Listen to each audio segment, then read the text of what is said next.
moi, je suis très surpris que ça ne soit pas déjà le cas. Je suis très surpris de ça. Je trouve qu'il y a une passivité des populations qui est extraordinaire. Enfin, je veux dire, quand vous voyez ce qui se passe en Grèce, jusqu'où on peut aller avant qu'un peuple se révolte. En Espagne, c'est pareil.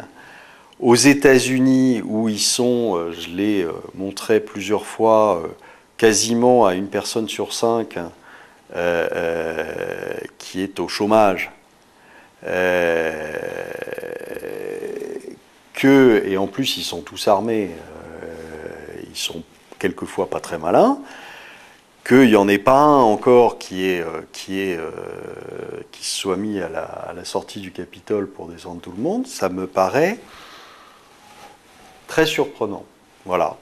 Parce que je pense que toute personne a un taux limite d'acceptation de la douleur et que je suis très surpris parce que visiblement on peut aller très loin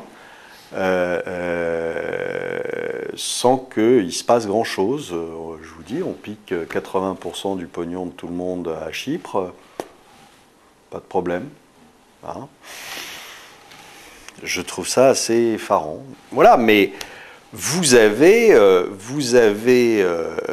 je suis d'accord que c'est souvent la faim qui fait que les gens se révoltent.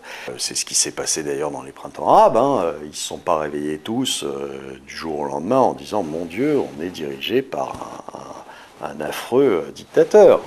Ça faisait 40 ans que ça se passait comme ça. Enfin, il n'y avait pas de...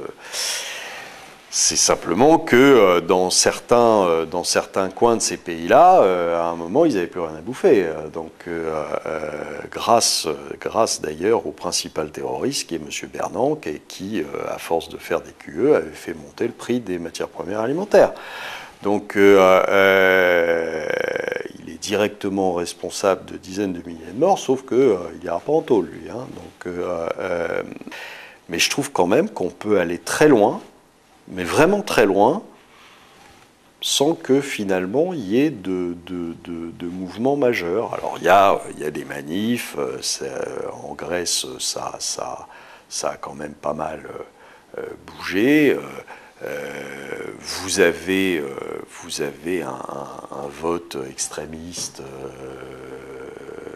aussi,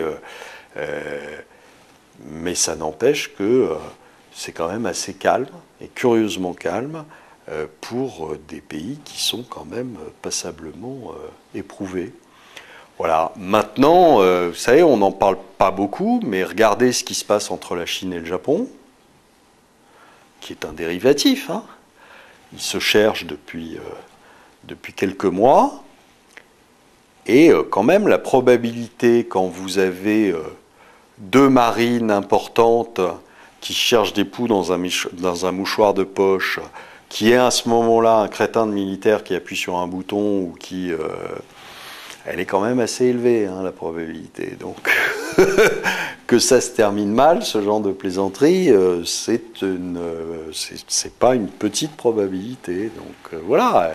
Oui, mais le problème, si vous voulez, c'est aussi que... qu'est-ce qui va se passer? C'est que tant que vous ne faites que taper sur des chefs d'entreprise, sur des gens qui travaillent, qui gagnent de l'argent. Gens qui travaillent et qui gagnent de l'argent, ou des gens qui ont vendu leur entreprise et qui sont à la retraite et qui ont de l'argent, c'est pas eux qui vont aller taper sur les CRS, parce que d'abord ils ont autre chose à faire, et ils vont râler le jour où ils feront leur chèque, mais ils feront leur chèque quand même. Bon.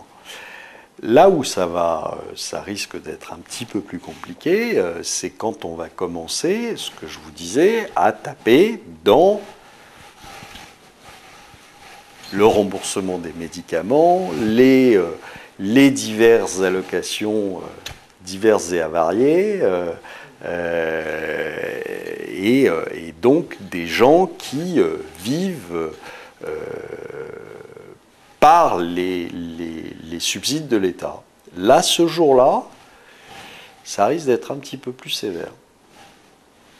Mais pour l'instant, on n'y a pas touché, parce que c'est quand même beaucoup plus facile d'aller taper d'abord sur ceux qui ont un peu de pognon. parce qu'on sait que ça va bien se passer.